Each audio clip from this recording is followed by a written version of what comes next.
और IBC 24 की खबर के असर से जुड़ी बड़ी खबर आपको दे दें। रायपुर क्वींस क्लब मामले में बड़ा एक्शन हुआ है। शर्तों के उल्लंघन के चलते कार्रवाई की गई। बिना अनुमति नाम बदलकर नियम तोड़ा गया। लॉकडाउन में शराब पार्टी का आयोजन कर नियम तोड़ा। अब बिल्डिंग का रखरखाव छत्तीसगढ़ हाउसिंग बोर्ड करेगा। बिल्कुल, जो संचालक थे हरबख्श सिंह बत्रा, उनका अनुबंध निरस्त कर दिया गया है, खत्म कर दिया गया है। एमिनेंट इंफ्रास्ट्रक्चर प्राइवेट लिमिटेड के साथ अनुबंध पूरी तरह से खत्म कर दिया गया है। क्वींस क्लब के दौरा के अंतर्गत ये तमाम अनियमितताओं का मामला था। बकायदा यहां पर गोली तक चली थी। नियम के विपरीत तीसरी पार्टी को क्लब का संचालन सौंप दिया गया था। सुनवाई के अवसर देने के बावजूद जवाब नहीं दिया गया। IBC 24 ने सारी अनियमितताओं का पूरी तरह से एक सीरीज में खुलासा किया था और इसके बाद आखिरकार ये बड़ी कार्रवाई की गई है। IBC 24 की खबर का बड़ा असर हुआ है। और इस वक्त अपडेट के साथ हमारे सहयोगी का रुख करेंगे।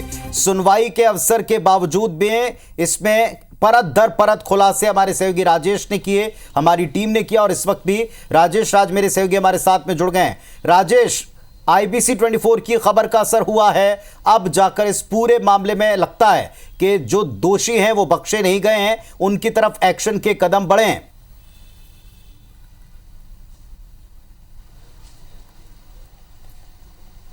जी निश्चित रूप से पुनीत, ये बहुत बड़ी कार्रवाई है और ये कार्रवाई हुई है सरकार बदलने के बाद। तो आप निश्चित रूप से समझ रहे होंगे कि जब ये काम पूरा हो रहा था, अनियमितताएं की गई, लगातार उल्लंघन किया गया, लेकिन चूंकि सरकार में बैठे कुछ प्रभावशाली लोगों का संरक्षण उसे प्राप्त था, इसलिए कार्रवाई नहीं की गई। और 3 महीने भीतर ही जब सरकार बदली तो इसमें कार्रवाई कर दी गई। उसका न सिर्फ अनुबंध निरस्त किया गया है, बल्कि अब छत्तीसगढ़ हाउसिंग बोर्ड इसे अपने आधिपत्य में लेगा, इसका संचालन खुद भी करेगा। जो अनुबंध निरस्त करने का ऑर्डर है वो संचालक को प्रेषित कर दिया गया है, उसे रिसीव भी हो गया है। रायपुर कलेक्टर को भी ये कहा गया है कि अगर वहां पे बार लाइसेंस चलाने की अनुमति कोई दी गई है तो उसको भी निरस्त किया जाए, ताकि इसका संचालन अपने हाथों में हाउसिंग बोर्ड ले सकेगा।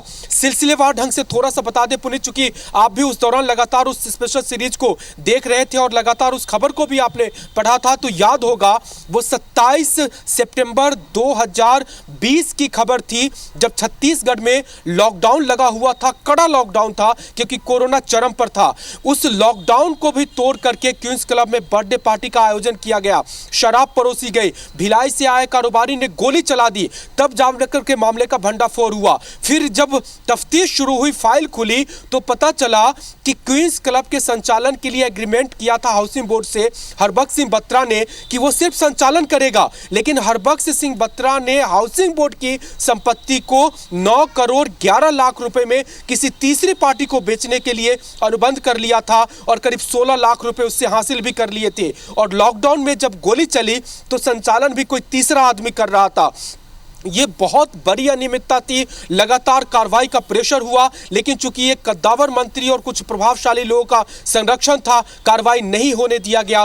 बार बार इस पर रिमाइंडर लेटर भेजा गया हरबख्श सिंह बत्रा को, लेकिन वो निश्चिंत रहा कि उस पर कार्रवाई नहीं होगी। लेकिन वो कार्रवाई कागजों में चलती रही और जब सरकार बदली तो अब जो पर्यावरण नए आवास मंत्री है, उनके निर्देश पर कि भ्रष्टाचार को बर्दाश्त नहीं किया जाएगा, अनियमितता को बर्दाश्त नहीं किया जाएगा, आखिरकार कार्रवाई राजेश, यहाँ पर एक सवाल ये भी कि एमिनेंट इंफ्रास्ट्रक्चर प्राइवेट लिमिटेड, जिसका जिक्र आप भी कर रहे हैं, अब उसका अनुबंध खत्म कर दिया गया है। अब चूंकि अनियमितताएं हुई थी और कई स्तर पर हुई थी और IBC 24 ने लगातार करीब 55 दिन तक एक पूरी सीरीज में नशे के खिलाफ भी एक अभियान भी चलाया था कि किस तरह से यहां पर नशे को लेकर पार्टियां होती थी, नियम विपरीत सब चीजें थी। क्या इस मामले में सिर्फ अनियमितता के तहत उसको जो अब तक अनुबंध था उसे खत्म किया गया है या कोई और कानूनी कार्रवाई भी संभव है इसमें?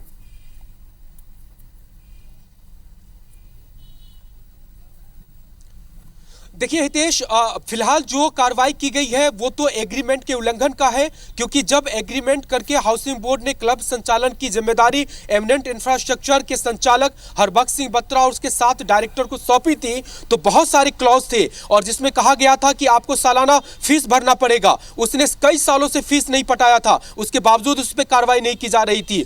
लॉकडाउन के दौरान उसने नियमों की धज्जियां उड़ा दी, उसके बावजूद उस पर कार्रवाई नहीं की जा रही थी। तो सबसे बड़ा सवाल था कि उसकी मनमानी मनमानी पर कब ब्रेक लगेगा। आपको कई बार याद होगा कि उसकी मनमानी की गूंज विधानसभा में उठी। धर्मजीत सिंह ने इस बार भी, इस सत्र में भी मुद्दा उठाया कि क्वींस क्लब कहीं ना कहीं खो गया है। एक मनमानी की एक सबूत बता रहा हूं हितेश बित्या और आपको भी कि क्वींस क्लब का जो निर्माण हुआ था वो छत्तीसगढ़ के विधायकों के लिए हुआ था, उनके लिए क्लब बना था, लेकिन क्लब के संचालक ने विधायक कॉलोनी का रास्ता ही बंद कर दिया।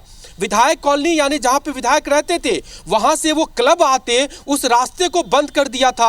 ये मनमानी की हाइट थी कि जिसके लिए क्लब बना हो उस विधायक का ही रास्ता रोक दिया जाए, उस मंत्री का ही रास्ता रोक दिया जाए। ये कितनी बड़ी मनमानी थी, इसके बावजूद कोई कार्रवाई नहीं की जा रही थी। तो अब जब ये कार्रवाई हुई है तो इसका बहुत बड़े मायने हैं कि कितना भी प्रभावशाली व्यक्ति हो, अगर ईमानदारी से कोई सरकार चलाने की कोशिश करे और भ्रष्टाचार पे जीरो टॉलरेंस होगा, चलिए तो अब हम ये कह सकते हैं राजेश के एक आस जगी है कि जो सीरीज हमने लगातार चलाई थी तकरीबन 2 महीने तक, उस 2 महीने की सीरीज के बाद सरकार बदलने पर, जैसा आप स्वयं कह रहे हैं, ईमानदारी से अगर काम करने की नियत हो, एक्शन लेने की नियत हो, तो परतें जो खोली गई थी, जो सब स्पष्ट दिखाई पड़ रहा था, उन पर एक के बाद एक कार्रवाइयों की सीरीज भी संभवतः हम आगे देखें। बहुत शुक्रिया आपका इस पूरे अपडेट के लिए, पूरी जानकारी के लिए। तो एक बड़ी कार्रवाई हुई और बड़ी बात यह IBS24 की खबर का इसमें असर दिख रहा है, जिस पर सीरीज चलाई थी परत दर परत, उस मामले में एक कार्रवाई, एक एक्शन दिखाई पड़ा है।